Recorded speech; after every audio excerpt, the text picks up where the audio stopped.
Assalamualaikum warahmatullahi wabarakatuh. Alhamdulillahirrabbilalamin. Yang kami hormati Ibu dosen Nita Puspitasari, MPD selaku dosen pengampu mata kuliah Psikologi Belajar. Kami di sini akan mempresentasikan tentang menganalisis perbedaan individu dalam belajar untuk memenuhi tugas UAS Psikologi Belajar.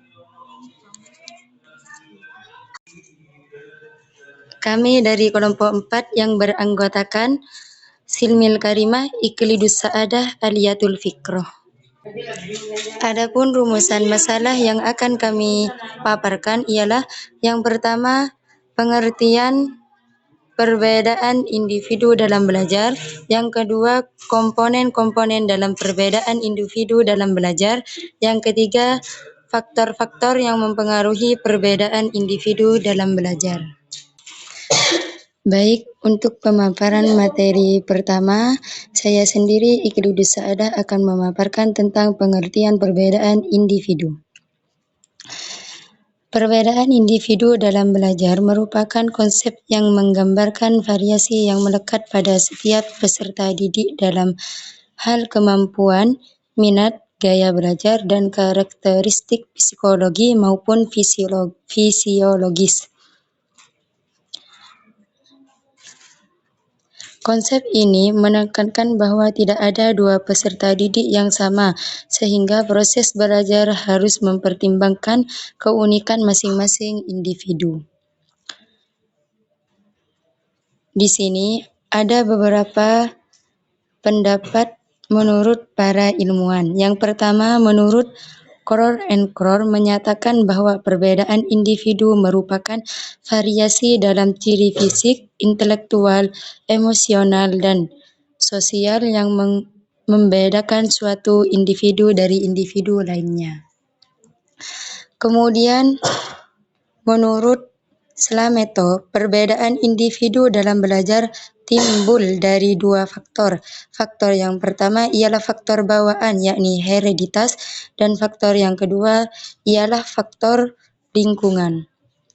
Selain itu, Winkel menambahkan bahwa perbedaan individu tidak hanya terlihat pada kemampuan kognitif, akan tetapi juga pada aspek efektif dan psikomotorik, misalnya seperti siswa dapat berbeda dalam motivasi, perhatian, minat, kreativitas, kecepatan belajar, dan cara mengingat informasi. Baik, saya pemateri kedua atas nama Silmil Karimah akan memaparkan tentang komponen-komponen perbedaan individu dalam belajar. Komponen yang pertama yaitu kemampuan inteligensi. Inteligensi adalah kapasitas mental seseorang untuk berpikir, memahami, dan menyelesaikan masalah. Perbedaan inteligensi menyebabkan kecepatan dan cara belajar tiap individu berbeda. Adapun komponen yang kedua yaitu motivasi. Motivasi adalah dorongan yang membuat individu aktif dalam belajar. Motivasi bisa bersifat intrinsik dan ekstrinsik. Adapun komponen yang ketiga yaitu minat. Minat adalah ketertarikan terhadap suatu objek atau materi belajar. Semakin tinggi minat, semakin besar perhatian dan konsentrasi yang dicurahkan. Pengaruh minat yaitu mendorong belajar lebih mendalam dan mengembangkan keterampilan kritis. Adapun komponen yang seterusnya yaitu gaya belajar. Gaya belajar adalah cara individu memproses informasi. Model yang digunakan yaitu 1. Model visual, yakni belajar melalui gambar, diagram, dan grafik. Kedua, auditori, yaitu belajar melalui mendengar, penjelasan, atau diskusi. Dan terakhir, kinestetik, yaitu belajar melalui praktek, eksperimen, atau bergerak. Dan komponen yang terakhir adalah kepribadian. Kepribadian mempengaruhi interaksi individu dengan lingkungan belajar. Faktor yang termasuk yaitu ekstroversi, yang merupakan diskusi, introvert lebih efektif belajar mandiri. Kedua, stabilitas emosional, yaitu individu dengan emosi stabil lebih mampu menghadapi tekanan belajar. Contoh dari kepribadian, seorang introvert mungkin unggul dalam tugas tertulis, tetapi kurang aktif dalam diskusi kelas. Baik, saya akan melanjutkan materi yang selanjutnya. Saya Aliyatul Fikroh yang akan menerangkan faktor-faktor yang mempengaruhi perbedaan individu dalam belajar. Perbedaan individu dalam belajar dapat disebabkan oleh dua kelompok faktor utama. Yang pertama ialah faktor internal dan yang kedua faktor eksternal.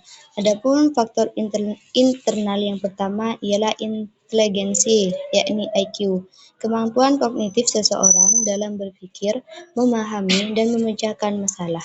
Peserta didik dengan tingkat IQ tinggi umumnya lebih cepat memahami materi pelajaran dibandingkan dengan yang memiliki IQ yang rendah. Yang kedua, faktor internal ialah bakat.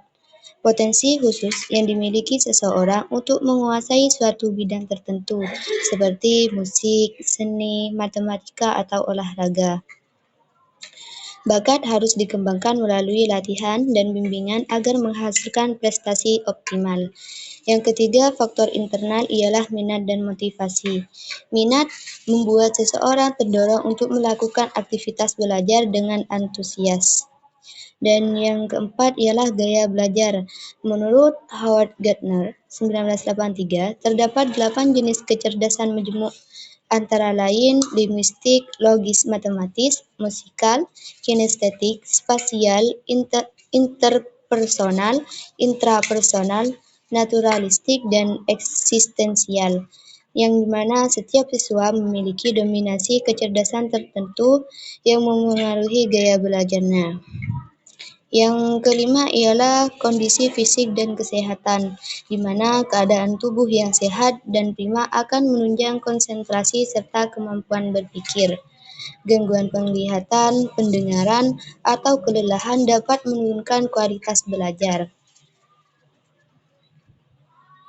Dan yang keenam ialah kepribadian dan emosi. Sifat-sifat kepribadian seperti kepercayaan diri, kestabilan emosi, dan kemampuan bersosialisasi sangat berpengaruh besar terhadap motivasi belajar dan interaksi dengan lingkungan sekolah.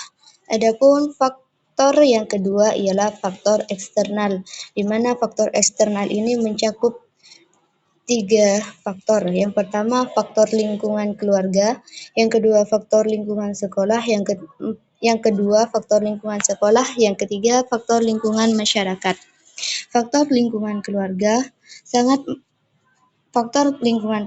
merupakan lingkungan pendidikan pertama bagi anak, di mana pola asuh orang tua, kondisi ekonomi, dan perhatian terhadap pendidikan anak sangat menentukan sikap belajar mereka.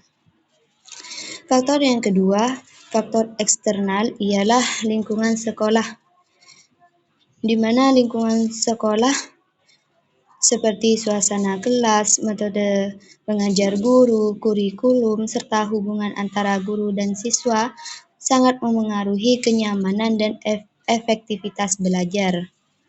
Yang ketiga ialah lingkungan masyarakat.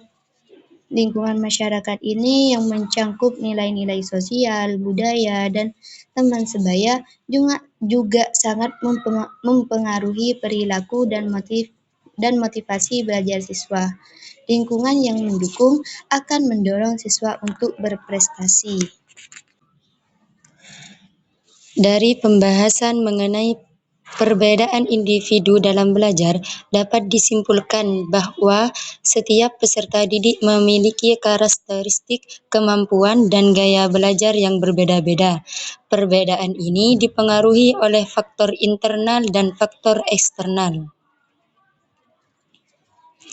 Selain itu, kesadaran terhadap perbedaan individu dapat menciptakan lingkungan belajar yang inklusif dan adil, di mana semua peserta didik merasa dihargai dan memiliki kesempatan yang sama untuk berhasil. Dengan demikian, menganalisis perbedaan individu dalam belajar bukan hanya penting untuk keberhasilan akademik, akan tetapi juga untuk membentuk pribadi yang utuh, mandiri, dan mampu beradaptasi dengan lingkungan sosial. Mungkin itu saja yang dapat kami paparkan, kurang lebihnya mohon maaf. Wabillahi taufiq wal hidayah. Assalamualaikum warahmatullahi wabarakatuh.